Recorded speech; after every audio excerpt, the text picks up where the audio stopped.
반갑습니다.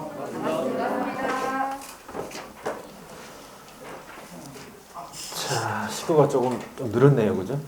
네, 참 반갑네요, 그죠? 네, 많이 더 늘어야 되는데. 네. 자, 이제 2022년도 새해가 밝았습니다. 그렇죠? 새해 복 많이 받으시고. 네, 합격입니다. 자, 하여튼 여러분들이 이제 올해 복 받는 거는 아무래도 합격하는 것이 복을 받는 것이겠죠. 예, 그래서 올해 목표는 합격하는 것이다. 이렇게 항상 생각을 하시고 시작을 한번 해보도록 하겠습니다. 자, 오늘 이제 첫 시간이고 중개사법 첫 시간이죠. 월요일 날에 이제 무슨 과목 결혼? 월요일 날 결혼하셨어요? 네, 결혼했고. 화요일 날은 공법 했고 또 수요일 날은 민법. 중요한 과목 다 해버렸네 그냥. 네. 오늘이 이제 공인중개사 법령 및 중개 실무 과목이고 그러면 내일은 공시법이나 세법이 되겠죠. 네. 자, 그래서 첫 시간이기 때문에 전체적인 우리 과목 구성이나 과목 특징 요와 관련해 가지고 몇 가지 중요한 사항만 한번 얘기하고 공부를 또 어떻게 진행해야 되는지 굉장히 중요한 얘기이기 때문에 우리 입문 과정 때 한번 했는데 그죠? 한 번 더 또 잊어버렸을 것 같아서 한 번 더 하고 또 처음 들으시는 분들 1월달에 처음 오신 분들 위해서 한 번 더 적어가면서 얘기를 해보도록 할게요. 지금 진도로 나가는 건 아니고요. 자, 그러면 우리 과목의 특징과 그 과목의 구성. 자, 우리 과목이 정확한 명칭이 어떻게 됩니까? 과목이요? 우리 과목 명칭은 공인중개사 법령 및 중개실무. 그래서 여러분들이 최대한 제가 물으면 이제 최대한 알고 있는 대로 여러분 대답하셔야 돼요. 그래서 우리 과목이 공인중개사 법령 및 중개실무고 이 과목의 특징이 있어요. 4가지가 있는데 우리 과목은 몇 차 과목입니까? 네, 우리는 2차 과목이죠. 2차에 이제 소속이 되어 있다. 2차 과목이라는 거 알아두시고. 자, 첫 번째 특징은 공부를 한번 해보신 분들 아시겠지만 내용 자체가 굉장히 쉽게 구성이 되어 있어요. 내용이 쉽다는 말은 쉽게 이해가 된다는 뜻입니다. 쉽게 이해가 됩니다. 다른 과목에 비해서 특히 공법이나 민법이나 뭐 이런 다른 등기법이나 이런 과목들에 비해서 상당히 이해하기가 쉽다는 얘기지. 내용이요. 이해는 쉬운데 여전히 암기는 잘 안 되고 있습니다. 암기는. 내용은 쉽다는 얘기지. 일단 내용 쉬운 것만 해도 굉장히 도움이 되는 거죠. 내용 쉽다. 자, 두 번째로 바로 넘어가 볼게요. 두 번째는 양이 적습니다. 양이 적다. 공부해야 할 분량이 적은 거예요. 다른 과목에 비해서. 자, 우리 문항이 몇 문항이 나온다고 했습니까? 그렇죠. 우리 과목이 총 40문항이에요. 40문항인데 파트가 3개의 파트가 있죠. 그건 나중에 또 설명할 건데 첫 번째 파트가 공인중개사 법령 파트예요. 자, 공인중개사 법령 파트 그 파트만 조문수가 몇 개냐면은 몇 조? 118개. 118개의 조문으로 되어 있어요. 나중에 법률하고 시행령하고 시행규칙 합쳐가지고 118개의 조문으로 되어 있다 이 말이지. 공인사 법령이요. 그러면 우리 문항이 총 40문항인데 이 118개의 조문, 법령 파트만 몇 문제가 나온다고 했습니까? 대충? 40문항 중에서 몇 문제 나온다?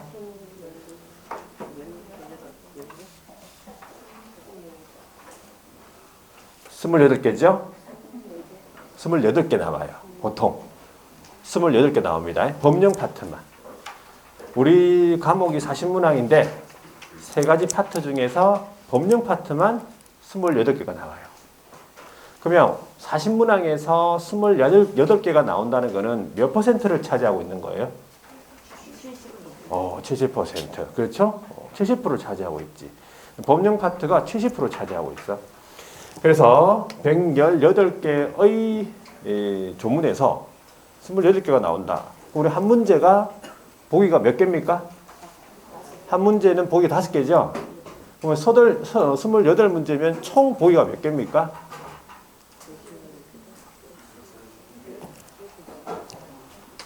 계산기를 좀 갖다 드릴까요? 28문제인데 총 보기가 몇 개? 140개 되겠습니까? 되겠죠? 자, 140개의 지문을 만드는 거잖아요. 어디에서? 118개의 조문에서. 그럼 무슨 말입니까? 이 말이? 다 나온다는 거예요. 결과적으로. 140개 만들어야 되는데 조문수는 118개밖에 안 돼요. 그럼 다 쓰인다는 얘기지. 결과적으로 따지면. 그래서 이 118개의 조문만 좀 공부를 해주면 28개를 맞춘다 이 말이에요. 28개. 그러니까 공부해야 될 분량이 적은 거예요. 다른 과목에 비해서. 자, 그래서 내용도 쉽다, 양도 적다. 그러면 여러분들 출제 요원이라면 어떻게 출제하겠습니까? 여러분들이? 꼬아서 또 글자 바꿔서 뭐 다 한번 얘기해 보세요. 그냥 막. 일단은 문제는 세부적으로 나온다는 얘기지. 꼼꼼하게. 그러니까 아주 주어부터 서술어까지 다 바꿔서 나온다 이 말이에요. 시도지사인데 등록관청으로 나온다든지, 하여야 한다는데 할 수 있다로 나온다든지, 7일인데 5일로 나온다든지, 할인데 한으로 나온다든지 이렇게 나옵니다. 그러면 어떻게 공부해야 되겠어요? 아주 꼼꼼하게 세부적으로 딱 틀린 부분을 바로 찾아낼 수 있어야 돼요. 거의 딱 한 번 읽어보자마자 읽어보고 두 번, 세 번 읽어볼 시간이 없습니다. 우리 시험 문제 풀 때는. 두 번, 세 번 읽어볼 시간 없어. 보기 5개를 다 읽었는데 답이 없다. 그럼 다시 돌아와야 되잖아요. 돌아올 시간이 없습니다. 읽어보자마자 바로 답을 낼 수 있게끔 그렇게 공부하셔야 돼요. 자, 그러면 그렇게 해가지고 맞추려고 하면 대부분의 내용을 다 암기를 하고 있어야 돼요. 그러니까 이 조문을 다 암기를 해야 된다 이 말이지. 그러니까 줄줄줄 암기하면 제일 좋아요. 그죠?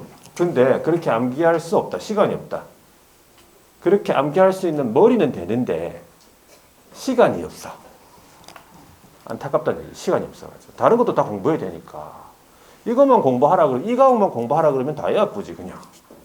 근데 뭐 민법 해야 되고, 공법 해야 되고, 다른 것도 다 해야 되니까, 그렇게 공부할 시간이 여유가 없다는 얘기지. 그래서, 어떻게 하면 되냐면, 그냥, 제가 이제 물어보잖아요, 수업 시간에. 이거 뭐, 며칠이니 물어보면, 1초 만에 그냥 10일이다, 5일이다, 이렇게 이 정도 단답형으로 대답만 나올 정도만 하시면 돼요. 누구냐? 시도지사. 누구냐? 그러면 등록관청. 그런 식으로. 해야 되냐? 할 수 있냐? 그러면 뭐 해야 된다. 이런 식으로. 그렇게 대답이 나올 정도만 되면 돼. 줄줄 막 이렇게 암기는 못 하더라도. 단답형으로 물어봤을 때. 그러면 이제 그게 딱 눈에 보입니다. 시험 지문에. 어차피 객관식이니까. 그 정도를 암기하고 들어가야지. 그래도 문제를 바로 풀지. 그냥 이해만 한 상태에서 문제를 맞출 수는 있어요. 맞출 수는 있지만 늦게 부정확하게 맞추는 거지. 내가 맞췄는지 안 맞췄는지 모르고 그냥 찍고 나오는 거예요. 자, 하여튼 대부분의 내용 암기해야 된다. 이렇게 생각하시고 공부 들어가야 돼요. 우리 과목은 꼼꼼하게 나오기 때문에. 그래서 나중에 5월달에 보면은 우리가 요약집이라는 게 나올 거예요. 요약집 있습니다. 지금 기본서죠. 기본서가 1월달부터 2월달까지 이제 한 바퀴 돌고 또 3월달부터 4월달까지 좀 덧붙여가지고 한 바퀴 돌아요. 그러면 이제 2순환 되는 거죠. 네, 인문까지 합치면은 약간 이제 3순환 가까이 비슷하게 되는데 여기까지 하고 난 다음에는 이제 요약집을 통해서 전체적인 내용을 또 공부를 또 한 번 더 합니다. 요약집은 제가 칠판에 적는, 기록하는 내용을 그대로 수록해 놨어요. 그대로. 똑같이 형태가 그대로 돼 있어요. 이걸로 이제 똑같은 내용, 똑같은 형태로 그대로 계속 눈에 익히고 기억을 해야 되기 때문에 그렇게 이걸로 만들었어요. 그래서 요약집을 통해서 암기하시면 돼요. 5월달에 요약집 보면 이미 눈에 다 익어 있어요. 이미 많이 익숙해져 있을 거예요. 그래서 이렇게 하시면 되고. 자, 그러니까 아무래도 우리 시험을 합격하는 데 있어가지고 결정적인 역할을 하겠지. 결정적인 역할을 합니다. 우리 과목이요. 1차만 합격한다고 해가지고 자격증 주는 거 아니죠. 2차까지 다 합격해야지 자격증이 나오니까 우리 과목에서 점수를 잘 받아야 합격할 수 있다 이 말이에요. 그럼 우리 과목에서 100점 만점으로 환산했을 때 몇 점 맞아야 되겠습니까? 최소 80점 이상 맞아줘야 돼요. 60점 맞아가는 답이 안 나옵니다. 60점은. 70점도 안 돼요. 80점 이상이 되어줘야 우리 과목이 해야 될 역할을 다 한 거예요.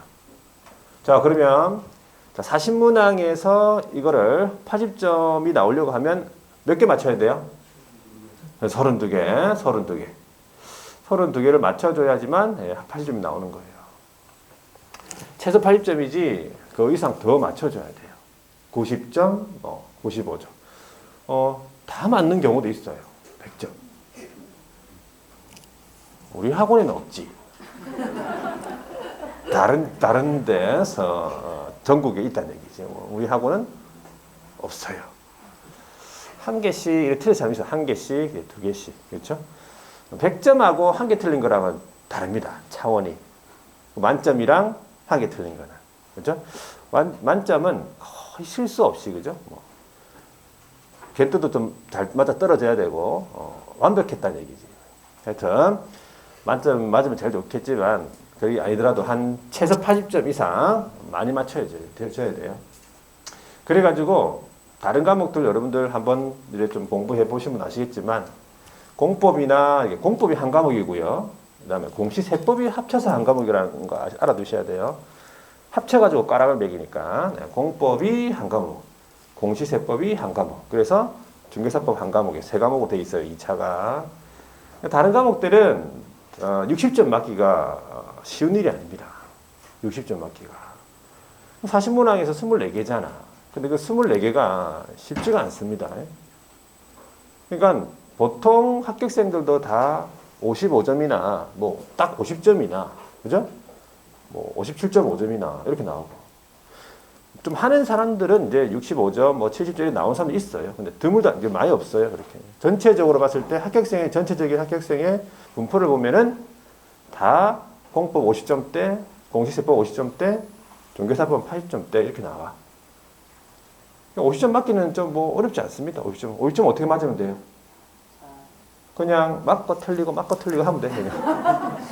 맞고 틀리고 1번 맞고 2번 틀리고 3번 맞고 4번 틀리고 이렇게 하다 보면 50점이 나와. 그러다가 맞고 틀리고 이러면 52.5점 나오고 막 55점 나오고 그래요.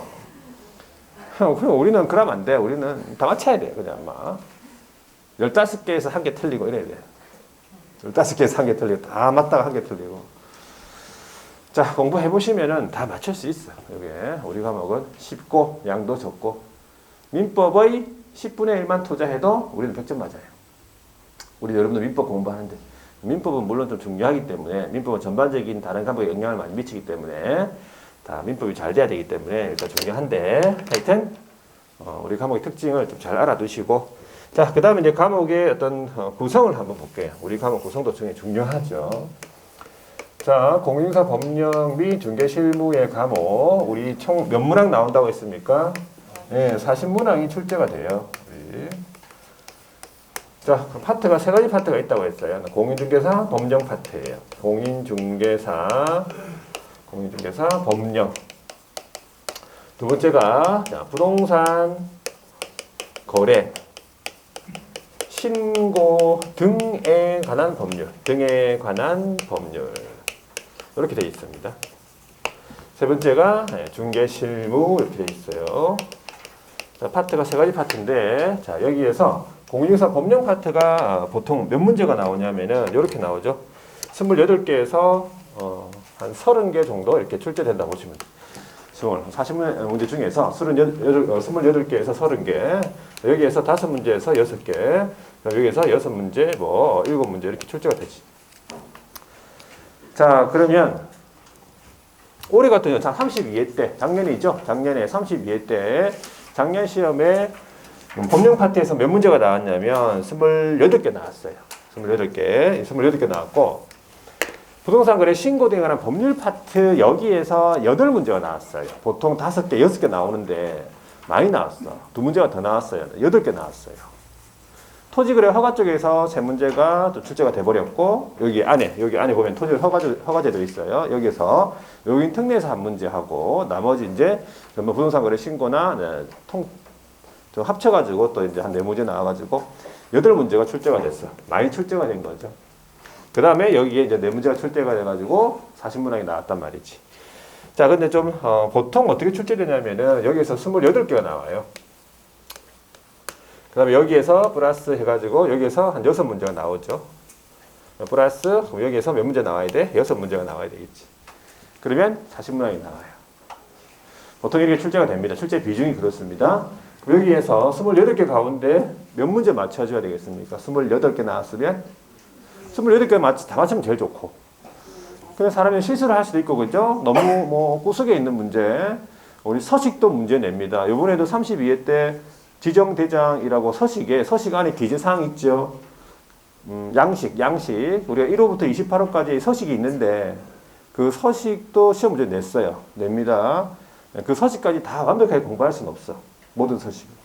그래서 그런 문제들만 틀렸다고 치자. 그러면은 한 26개 정도는 맞춰줘야 돼요. 그러니까 26개 맞춰줘야 돼. 2개 정도 실수해, 2개. 여기에서 법령 파트에서 5개, 6개 틀리잖아요? 그러면 끝난 거예요. 그냥. 내년에 다시 봐요. 그렇게 되는 거예요. 그러니까 여기에서는 반드시 한 2문제 정도 틀려주면 되고.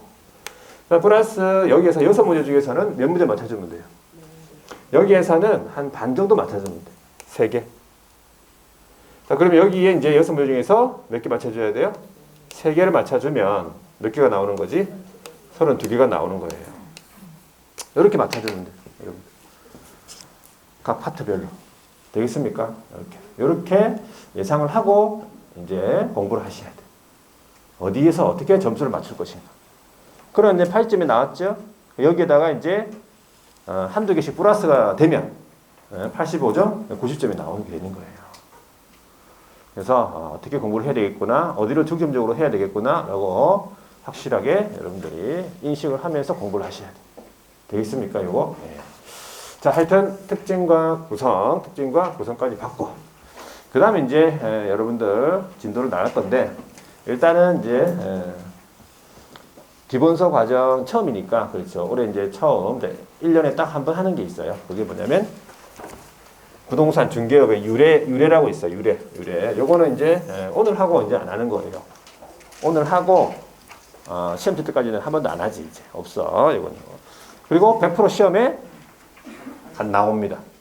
안 나와요. 그냥 한번 쭉 들어보시면 되고, 여러분들이 알고 계시는 거 대답하시면 돼. 부동산 중개업에 관한 유래 내지는 발전 과정이라고 보시면 돼요. 유래 발전 과정인데 4개의 시대가 있어요. 시대가 4개의 시대로 구분해서 발전 과정을 볼 건데, 첫 번째 어디로 가냐면 고려 시대부터 갑니다. 고려 시대 그 이전은 잘 모르고 고려 시대로 갑니다. 고려 시대. 자, 고려 시대 때 다른 사람의 물건을 이렇게 위탁받아가지고 판매하는 상인이 있었어요. 상인이. 그 사람이 객상 주인이라고, 객주라고 불렀어요.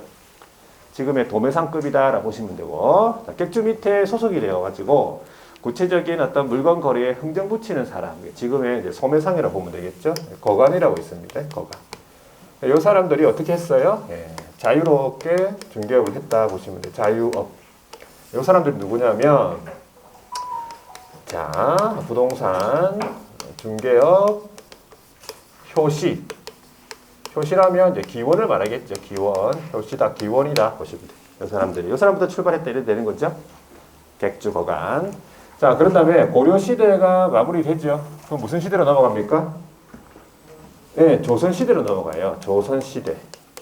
조선 초기에요. 이 거간들이 분업화가 됩니다. 취급하는 물품에 따라서 이름을 좀 다르게 불러요. 자, 소를 취급한다 그러면, 소를 중개한다 그러면 무슨 거간? 소거간. 좀 어색하죠? 우거간이 되는 거예요. 서우자, 우거간. 자, 포목거간. 포목거간도 있고, 그렇다면 집을 전문적으로 이렇게 중개한다, 취급한다 그러면 무슨 거간? 가거간. 가거간 되겠죠? 가거간. 아무래도 집가자를 써야 되니까. 가거간 이렇게 불렀고, 또 각해라고도 이렇게 불렀어요. 그 다음에 또 집에 대해서 주름 잡는다고 해서 집주름 이렇게 불렀습니다. 집주름. 이 사람들이 어떻게 했습니까? 자유롭게 중개업을 했다라고 보시면 되고, 이 사람들이 누구냐면 최초의 소장님이다 보시면 돼요. 소장님. 소장님이란 최초의 개업 공인중개사가 되는 거지. 우리가 법에는 소장님이라고 안 적어놨어. 법에 소장님 안 적어놓고 개업 공인중개사라고 적어놨습니다. 용어가. 그러니까 최초의 개혁 보고증인사가 누구라고요? 네, 가거간이다 이렇게 보시면 돼요.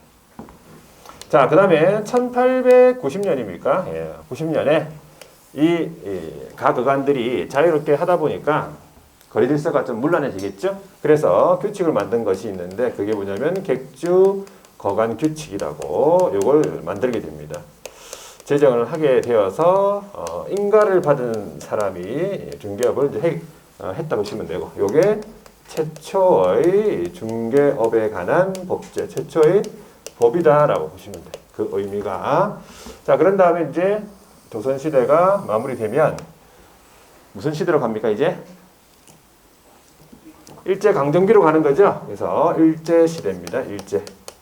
일제 초기에 일본이 우리나라의 어떤 토지 수탈이나 식민지 정책 펴기 위해서 잠시 객주거간 규칙을 폐지를 합니다. 잠시나마.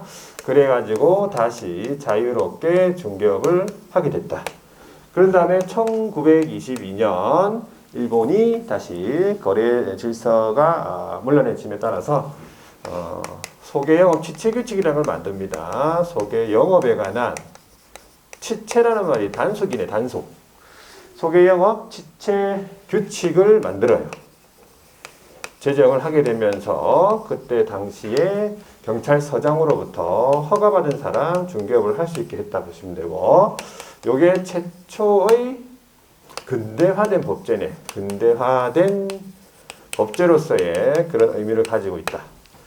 자, 그래가지고 일제시대가 마무리되죠. 그러면 이제 우리나라가 해방이 되죠. 해방이 됩니다. 해방 후. 자, 해방 후에 1961년 우리나라 자체적으로 이제 중개에 관한 법을 만들어요. 그게 뭐냐면 얘랑 비슷한 거죠. 소개영업법이에요. 소개영업법. 자, 소개영업법 들어본 적 있습니까? 소개영업법. 들어본 적도 있을 거예요. 소개영업법. 요거는 61년도잖아. 그렇죠? 61년도. 소개영업법을 제정하게 되죠. 그래가지고 누구나 이제 신고를 통해서 중개업을 했다 보시면 되고, 이 법을 통해서 모든 민사 중개를 그 규율 대상으로 했습니다. 직업 소개라든지 뭐 혼인 소개라든지 이런 것들이 여기에 다 이제 포함이 되어 있다는 얘기지. 그런 다음에 이제 1980년대로 넘어와서 1983년도 1983년도인데 1980년대 자 어떻습니까? 83년도 이럴 때는 우리나라가 좀 어떻습니까? 조금 발전이 되죠. 83년도 여러분들 뭐 했습니까? 83년도에 학교 다녔어요? 태어난 같은데 보니까 눈을 보니까 중학교였어요? 너무 솔직한 거 아니에요? 눈만 보면 다 그때 태어난 것 같아요. 눈만 보면요. 눈만 보면 83년도에 다 태어난 것 같아요. 그래서 여러분들이 지금 일단은 눈 얘기가 나와서 얘기인데 일단 처음부터 여러분들 마스크를 끼고 지금 수업을 진행한다는 얘기죠. 지금 그렇죠? 작년하고 2020년도에는 2월달까지는 마스크를 안 꼈으니까 누가 누군지 이제 다 알았어요. 근데 지금 2021년, 22년 이거는 누가 누군지 몰라 지금. 끝날 때까지 모를 수도 있어요. 끝날 때까지 누가 누군지 모르고. 그래서 여러분들이 이걸 조금씩 공개해 주셔야 돼. 조금씩. 확 내리지 말고 확 내려가지고 사람 놀래키지 말고. 코까지 물 마시다가 그렇죠? 차 마시면서 코까지 내리다가 이렇게 조금씩 공개를 해 주셔야 돼. 그래야 누가 누군지 알지. 나중에 모릅니다 전혀. 합격자 모임 때 와가지고 막 누가 누군지 누가 합격했는지 전혀. 자, 하여튼 그런 상태니까 여러분들이 그렇게 알아두시고. 자, 하여튼 80년대는 굉장히 우리나라가 좀 발전이 많이 됐죠. 부동산 시장도 많이 좀 발전이 되고 그러니까 이 소개영업법으로는 부동산에 관한 어떤 중개에 대해서는 규율하기가 좀 힘든 점이 있어가지고 새롭게 법을 만들어요. 그게 뭐냐면 부동산 중개업법이에요. 자, 부동산 중개업법이라고 해서 요거를 제정을 하게 돼요. 따로 그래가지고 허가를 통해 가지고 중개업을 할 수 있게 했다 보시면 되고. 그 다음에 나오는 게 뭐냐면 이제 요겁니다. 1985년이 있어요. 1985년. 1985년도 요때 뭐가 시행되냐면 제1회 공인중개사 시험이 시행이 돼요. 여러분들 공인중개사 시험이 지금 몇 회라고요? 네, 여러분들 시험은 33회죠. 네, 제1회 시험이 85년도에 시행이 됩니다. 85년도부터 1회 시험인데 쭉 따져보면은 뭐가 좀 잘 안 맞죠? 안 맞아요. 2년에 한 번 본 적도 있어요. 2년에 한 번씩 본 적도 있고 막 그렇습니다. 그래서 85년도에 제1회 시험이 시작됐다 보시면 돼요. 자, 저번에 말씀드렸듯이 오늘 이제 처음 오신 분들을 위해서 85년도는 언제라고 했어요? 85년도는. 기억 안 나죠? 85년도는 제가 태어나고 10년 뒤라고 했어. 10년 뒤. 들어본 적 있습니까? 제가 태어나고 85년도는 10년 뒤라고 그런 얘기죠. 그러면 제가 이제 토끼띠가 된 거예요. 토끼띠가. 토끼띠 한번 손 들어보세요. 토끼띠. 또 비슷한 토끼띠? 띠동갑 토끼띠 있잖아. 왜? 토끼띠? 밑으로? 그렇죠. 한참 밑이죠? 맞아. 한참. 눈을 보니까 한참 밑이에요. 또 띠성갑. 위에도 있잖아요. 위로도. 위로도 있더라고. 다른 학원에 있어요. 위로. 위면은 거의 60이죠? 있어요. 다른 학원에 나이 많으시면 67세 되신 분도 있었고, 그 학원에요. 나이 많으신 분도 공부 많이 합니다. 자, 그러면 토끼띠는 합격이고요. 합격이고. 토끼띠는 당연히 합격이죠. 매년 토끼띠는 합격이에요. 토끼는 특별하니까. 깡총. 저는 산토끼가 아니고요. 집토끼예요. 밖에 막 돌아다니는 토끼 아니에요. 집토끼. 자, 그런 다음에 이제 올해가 무슨 띠죠? 봄띠 호랑이입니까? 이민년입니까? 이민년 맞죠? 네, 이민년. 갑자기 목소리가 익숙한 목소리가 오네요. 갑자기 목소리가 익숙했던 목소리가 들렸어요. 네. 위치도 똑같이. 안 들리다가 갑자기 들렸어요. 네. 반갑긴 한데 여기서 만나면 안 된다는 얘기죠. 밖에서 이제 즐겁게 만나야 되는데. 자, 하여튼 어쨌든 간에 호랑이 때 한번 손 들어. 호랑이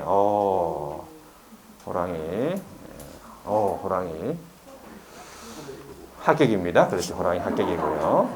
올해는 호랑이 띠니까 합격이다. 집사람이 호랑이 띠 합격이에요. 아유, 깜짝 놀랐네. 다른 학원에는 집사람까지 물어봐야 되겠어요. 집사람이 호랑이 띠. 가족 중에 호랑이 띠 있는 사람 손 들어. 그래가지고 다 합격. 하여튼 여기 계신 분들은 반드시 지금부터 시작하셨기 때문에 쭉 이렇게 달려가시면 충분히 합격할 수 있어요. 실수하지 않고 학원 스케줄에 맞춰서 이렇게 또 움직여 주시고 하면 충분히 합격할 수 있습니다. 자, 그리고 공부를 이제 미리 말씀드린 공부는 여러분들 하고 싶다고 이렇게 막 이렇게 할 수 있는 게 아니에요. 그러니까 하고 싶어도 못 하는 사람들이 있어요. 공부를요. 지금. 그러니까 여러분들 지금 공부를 할 수 있으니까 굉장히 좀 감사하게 생각하셔야 돼요. 그런 환경도 있고 환경하고 여건이 되니까 공부할 수 있는 거지 하고 싶어도 못 하는 사람이 많아요. 그러니까 여러분들 감사하게 생각하고 열심히 1년 동안 바짝 공부해서 합격할 수 있도록 하셔야 돼요.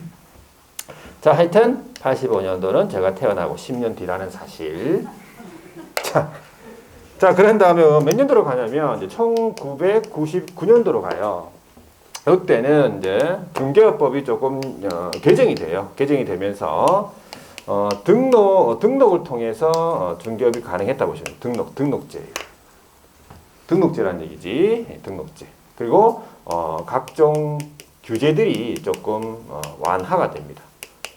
완화가 되고, 자, 이제 2005년으로 가면 이 부동산 중개업법이 법률명이 바뀌어요. 법률명이 변경이 되는데 법률명이 이렇게 바뀝니다. 공인중개사 업무, 공인중개사 업무 및 부동산 거래 신고로 바뀌어요. 그러니까 부동산 거래 신고에 관한 내용이 여기에 같이 들어간다는 얘기지.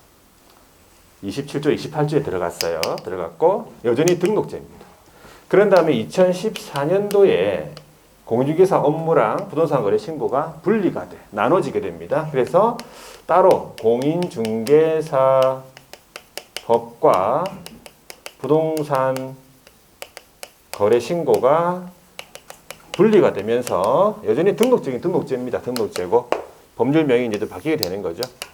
마지막에 이제 2017년도 최근에 공인중개사법은 그대로 내려옵니다.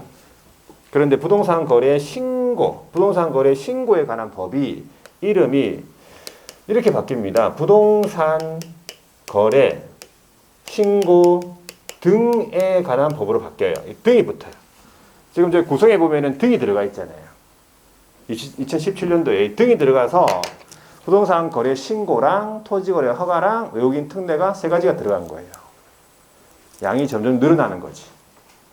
자꾸 개정이 되고, 그렇죠? 예, 신설이 되고, 새로운 내용들을 자꾸 우리 과목에 추가시켜가지고 공부해야 될 분량이 계속 늘어난다는 얘기죠. 그래서 중요한 거는 반드시 올해 합격을 하시고 나가시라는 얘기예요. 조건이 있습니다. 대신에 합격을 하고 나가시는데 다른 사람, 한 사람 앉혀놓고 나가시라고. 친구를 앉히든, 와이프를 앉히든, 누구를 한 명을 앉혀놓고 나가셔야 돼. 합격을 하시고. 아시겠죠? 그게 조건입니다. 조건. 네. 자, 그래서 일단 연역 여기까지 받고 이후에 자, 그 다음에 이제 또 여러분들 알아야 되는데요. 이제 여기서부터가 이제 이 책에 있네, 그죠? 책에 여러분들 20페이지입니까? 20페이지부터 이제 쭉 진행이 되는데. 제가 밑줄은 나중에 꺼 드릴 겁니다. 밑줄은 나중에 중요한 것만 꺼야 되기 때문에 밑줄은 꺼 드릴 거고, 그래서 밑줄은 따로 끌 필요 없고 그냥 수업 시간에 여러분들이 제가 이렇게 칠판에 적을 때 설명할 때 그냥 본다든지 아니면 좀 보기가 좀 그러면 나는 뭐 적으면서 이렇게 본다 그러면은 적으면서 봐도 돼요. 뭐 잠이 올 수도 좀 있으니까. 공부하는 방법은 각자 나름대로 다 틀리기 때문에 환경도 틀리고 머리도 틀리고 다 틀려. 그러니까 공부하는 방법, 이때까지 공부해온 습관이 있기 때문에 그건 본인이 스스로 하시면 돼요. 그죠? 뭐 필기를 하지 말라 그런 건 없습니다. 자, 그래서 줄은 나중에 이제 꺼 드릴 테니까 줄은 마음대로 끊지 말고 줄은 아무데나 끄면 안 되니까. 그리고 뭐 형광펜 이런 거 막 사용할 필요 없어. 형광펜 이런 거 필요 없어 막. 그래서 그냥 샤프만 있으면 돼. 연필, 샤프 그만 끄면 되지. 형광펜으로 막 색칠하고 나중에 보면 막 파란색 칠했다가 막 빨간색 칠했다가 막 색깔 글자 안 보이게 막 색칠 공부하러 온 것도 아니고 지금. 자, 그래가지고 이제 구체적인 공인중개사 법령에 관한 특징부터 먼저 볼게요. 특징이 아니라 성격을 봐야 되겠네. 성격이라고 볼 수 있겠지. 공인중개사 법이 가지고 있는 성격은 네 가지다. 첫 번째가 뭐냐면 제목이 기본법이에요. 기본법, 다른 말로 얘기하면 일반법이네. 자, 일반법이라고 하면 부동산 중개에 대해서 가장 기본적으로 적용되는 법이에요. 가장 일반적으로 적용되는 법이지. 그러니까 부동산 중개에 대해서는 모든 사람, 사항, 장소 불문하고 적용됩니다. 이 중개사법이. 그렇죠? 그런 의미라고 보시면 돼요. 중개에 대해서 가장 기본적으로 적용된다. 특별법이라는 의미가 있는데, 특별법. 특별법은 이제 특별한 경우에 적용되는데, 민법, 상법에 대해서 이 중개사법이 특별법이에요. 특별법 우선의 원칙에 의해 가지고 먼저 적용됩니다.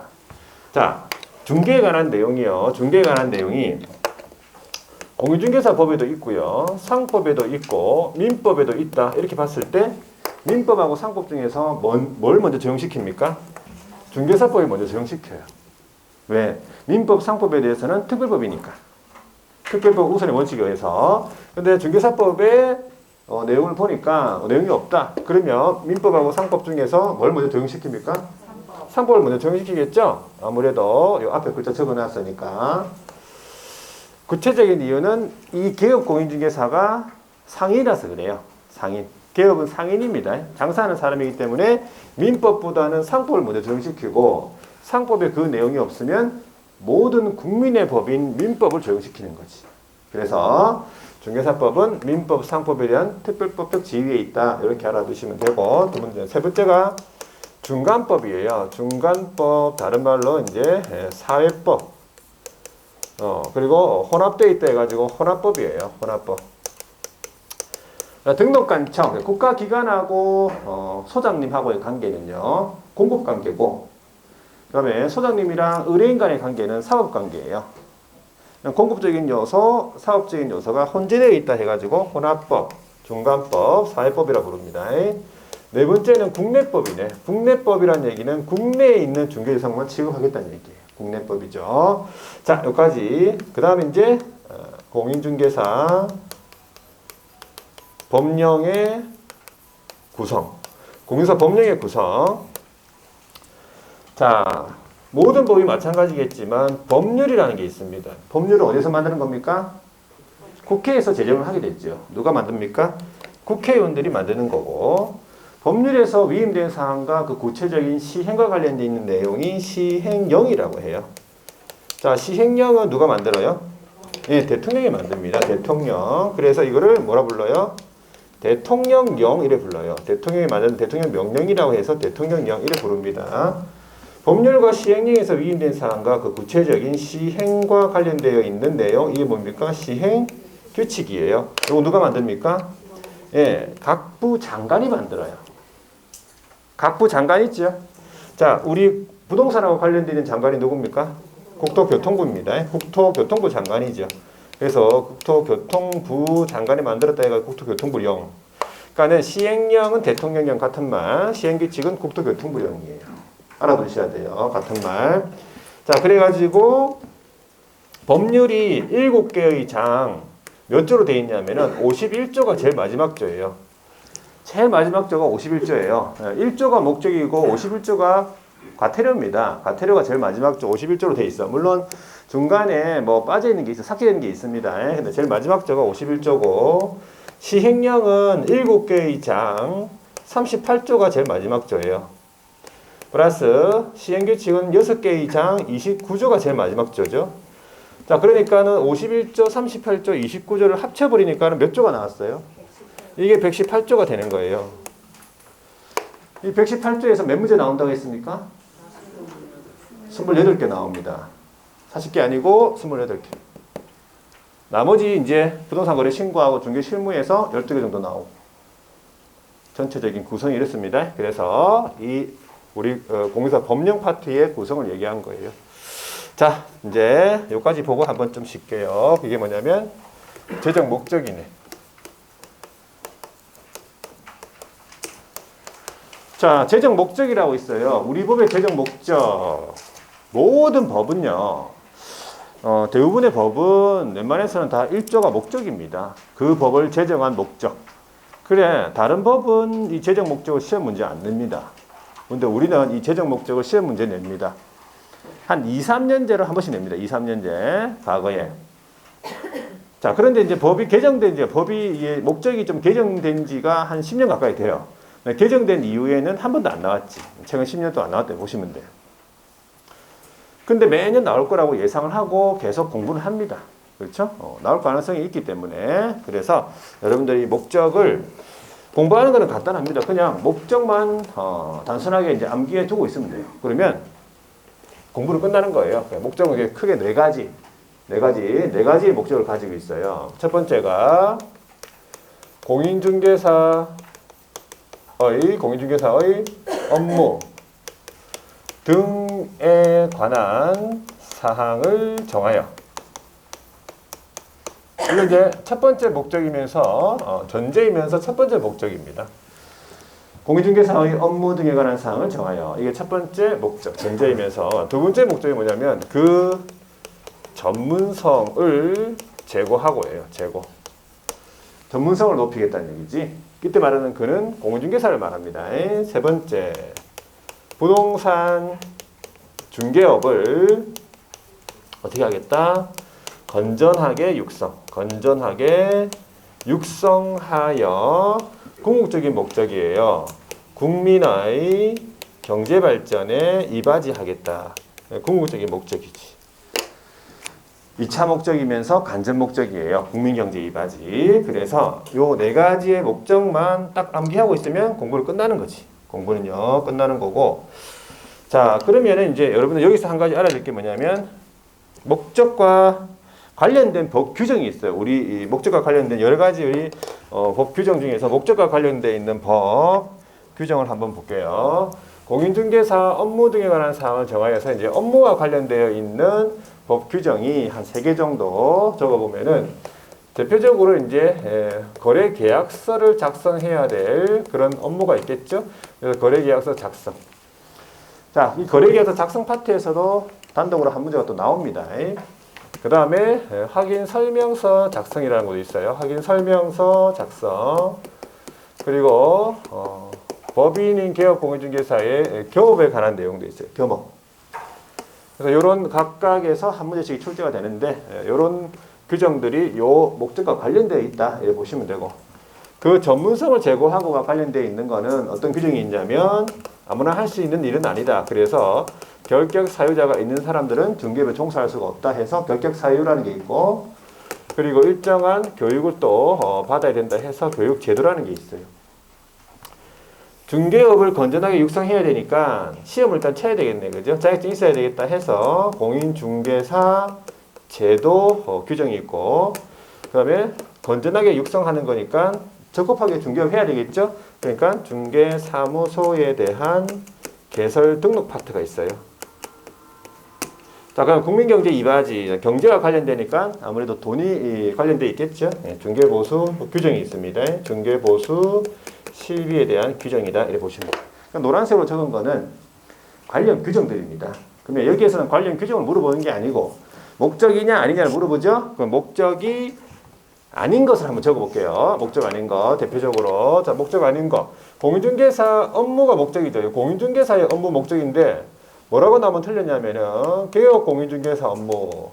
왜 나면 틀렸어요. 개업 공인중개사 업무라고 하면 목적이 아닌 거죠. 공인중개사와 개업 공인중개사는 서로 다른 사람입니다. 다른 사람이고. 그래서 개업 공인중개사 업무 하면은 목적이 아니다. 또 공인중개사 제도 등에 관한 사항을 정하여 이렇게 나올 수도 있습니다. 공인중개사 제도 등에 관한 사항을 정하여 이것도 목적이 아니다. 그다음에 그 전문성을 제고하고가 목적인데 공신력을 제고하겠다. 네, 공신력 제고 이게 목적이 아닌 거죠. 그다음 부동산 중개업을 건전하게 육성하고 중개업이라고 나와야 되는데 어떻게 나오겠어? 네, 부동산 중개 업무 이렇게 글자를 한 글자만 넣어도 목적이 아니 되는 거예요. 목적이. 그 다음에 건전하게 육성한다는데 적절하게 규율을 하겠다. 적절한 규율, 적절한 규제 목적이 아닙니다. 국민경제 이바지가 목적이죠. 근데 국민의 재산권 보호해 주겠다. 국민재산권 보호 목적 아니고 거래질서 확립하겠다. 거래 질서를 확립하겠다. 목적이 아니에요. 이거 이외에도 여러 가지 좋은 말들 많이 있잖아. 그죠? 뭐 수요 공급 조절이라든지 이런 거 다 있는데 목적이 아닌 것이에요. 목적은 하얀색. 그죠? 목적. 첫 번째 적은 것들, 그것만 여러분들이 딱 외우고 있으면 돼요. 이런 것들을 다 외우는 게 아니고, 이건 예시고, 목적을 다 외워두면 그 목적과 다른 글자는 다 목적이 아니다. 이렇게 판단하고 문제를 푸시면 돼요. 이걸 시험 문제에 냈다는 거는 어떻게 해달라는 거예요? 제발 좀 맞춰달라는 거예요. 틀리지 말고. 뭐 이런 문제는 막 실수해서 틀리고, 저런 문제는 어렵다고 틀리고, 뭐 이런 문제는 몰라서 틀리고, 다 틀리고. 자, 목적이 제1조에 규정이 되어 있죠?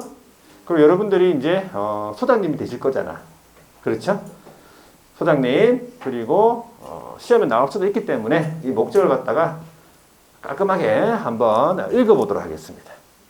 각 분단의 대표자를 한 명씩 뽑아가지고 제가 읽어보려고 했지만 눈이 지금 막 흔들려가지고 동공이 막 디디디 해가지고 단체를 읽겠어요. 단체 읽던데 각 분단별로 읽겠습니다. 분단 딱 좋네. 딱 4분단이네. 딱 좋네. 그죠? 자, 자, 벽 쪽에 계신 분들 그 한 줄 있죠. 거기 1분단이에요. 자기 분단을 정확하게 알아두셔야 돼요. 1분단입니다. 그 다음에 2분단이 좀 많네요. 그죠? 2분단은 이게 2분단. 많으면 목소리가 좀 크겠죠. 아무래도. 네, 2분단이고요.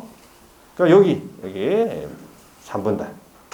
그리고 마지막에 창가 쪽에 한 줄이 이제 4분단이 되는 거예요. 자기 분단이 잘 아시겠죠, 지금? 자기 분단. 네, 자기 분단 것만 읽어야 돼.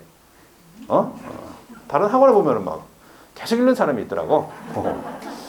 자, 다 이해하셨죠? 자기 분단. 자, 목적이 4개니까 각 분단에 하나씩. 그렇죠? 1분단, 2분단, 3분단, 4분단. 이렇게 읽는 겁니다. 시작하면 하시면 돼요.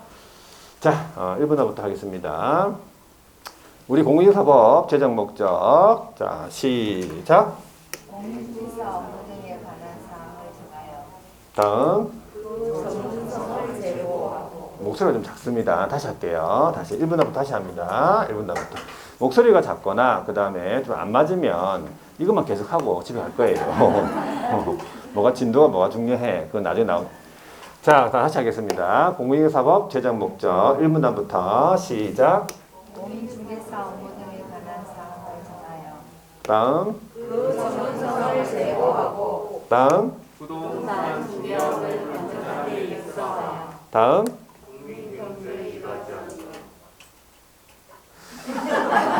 4분단이 조금 그죠? 예. 좀 그렇지만 뭐 할 수 없다. 예. 자, 하여튼 여러분들이 이 목적은 그냥 한번 이렇게 쭉 이렇게 암기만 해두면 시험들 끝이에요. 나올 수 있습니다. 목적이 나올 수 있어. 우리는 목적부터 나오니까. 자, 그래 이제 마지막으로 이제 여러분들이 이제 소장님이 되어가지고 이렇게 개업식을 또 막 할 거 아니에요. 개업식. 그러면 친구분이 올 거 아니야. 친구가 와가지고 니는 이 일을 하는 목적이 뭐냐라고 물어봤을 때 뭐라고 대답하시렵니까? 돈 벌려고 하면 안 되고 국민경제 이바지 하려고 한다. 왜? 그러면 전화번호 바로 삭제합니다. 공부를 너무 많이 해가지고 사람이 자, 한 여기까지 봤어요. 1교시 여기까지 재정 목적까지 봤고 밑줄 한번 꺼보겠습니다. 그러면 밑줄 공부했던 부분 한번 꺼볼게요. 20페이지에 보시면은 서설 해가지고 공인중개사법 성격 나옵니까? 양가로 1번에 부동산 중개에 관한 기본법 여기다 밑줄 끄시면 돼. 부동산 중개에 관해서는 가장 일반적으로 적용되는 법이다. 구체적으로 설명이 동그라미 1번 네 번째 줄입니까? 예. 공인중개사와 부동산 중개 등과 관련하여 가장 기본적으로 적용되는 법 되겠습니까? 예, 기본법 1번 법이다. 자, 동그라미 2번 보니까 상법 밑줄 꺼볼게요. 상법과 민법에 대해서는 특별법이다 이 말이죠. 민법, 상법에 대한 특별법 따로 안 나타나고 여기다 적어놨네, 그죠? 예. 그래서 법이 어떻게 적용된다고요? 예, 중개사법이 먼저 적용되고 그다음에 상법, 민법 순으로 적용됩니다. 자, 그 박스 안에 보면 특별법과 일반법 해가지고 5번째 줄입니까? 여기 부동산 중개와 관련해서 발생한 법률 문제에 대해서 공인중개사법, 상법, 민법 순으로 적용돼 있네요, 그죠? 자, 오른쪽에 21페이지에 양가로 2번에 보세요. 중간법 해가지고 돼 있죠. 첫 번째 줄에 밑줄 긋습니다. 공법적인 성격과 사법적인 성격이 모두 가지고 있다. 이 말입니다. 그 다음에 양가로 3번 국내법이라고 해서 국내에서만 적용. 국내에 있는 중개예상물만 취급하겠다 이 뜻이에요. 자, 그 다음에 2번 구성, 법령의 구성. 양가로 1번 공인중개사법, 이게 법률을 말하는 거예요. 어디서 국회에서 제정했다 이 말이지. 7장 51개 조문이다 이 말이고. 제일 마지막 조가 51조다 이 말이죠. 세 번째 줄에 나와 있고요. 그 다음에 양가로 2번 시행령, 대통령령. 시행령은 다른 말로 대통령령인데 두 번째 줄에 보시면 7개 의장 38조라고 되어 있죠. 밑줄 긋고. 이 시행령에는 주로 어떤 내용이 나오냐면은 그 대통령령에다가 옆에 적어 놓으세요. 사항, 기준 이렇게 각종 사항이나 기준, 등록 기준이나 이런 기준 같은 게 이제 보통 규정이 되어 있어요. 사항과 기준 대체적으로 그렇습니다. 자, 양가로 3번에 시행규칙, 요거는 국토교통부령 밑줄 긋고, 얘는 뭐가 있냐면 서식하고 절차 적어 놓으세요. 서식. 그 다음에 절차, 등록 절차 이런 거 있죠. 지정 절차 이런 거 있죠. 동사무소 설치 절차, 설치 신고 절차 이런 거. 서식과 절차가 이 국토교통부에 규정이 되어 있어요. 그러니까는 서식도 나오고 절차도 나오고 다 나온다는 소리잖아요. 세 번째 줄 보니까 6장 29조, 제일 마지막 조가 29조. 그래서 세 개를 다 합쳐버리면 118개의 조. 여기에서 28문제가 나온다. 이 뜻입니다. 한 장 넘겨보세요. 목적이 나와 있네. 재정 목적. 자, 1조에 규정이 되어 있다. 조문에다가 바로 밑줄 끄시면 돼. 조문에다가요. 4개의 목적인데 첫 번째, 공인중개사의 업무 등에 관한 사항을 정하여. 첫 번째, 전제이면서 첫 번째 목적이다. 이런 말이지. 두 번째, 그 전문성을 제고, 전문성을 높이겠다. 아무나 할 수 있는 일은 아니다. 이런 거죠. 자, 그 옆에 세 번째 목적입니다. 부동산 중개업을 건전하게 육성. 궁극적인 목적이에요. 국민경제 이바지. 궁극적인 목적, 2차 목적, 간접 목적. 국민경제 이바지. 그렇게 해서 재정 목적까지 1조 봤습니다. 자, 그러면 이제 좀 쉬었다가 밑에 3절에 나오는 용어 정의를 한번 보도록 하겠습니다.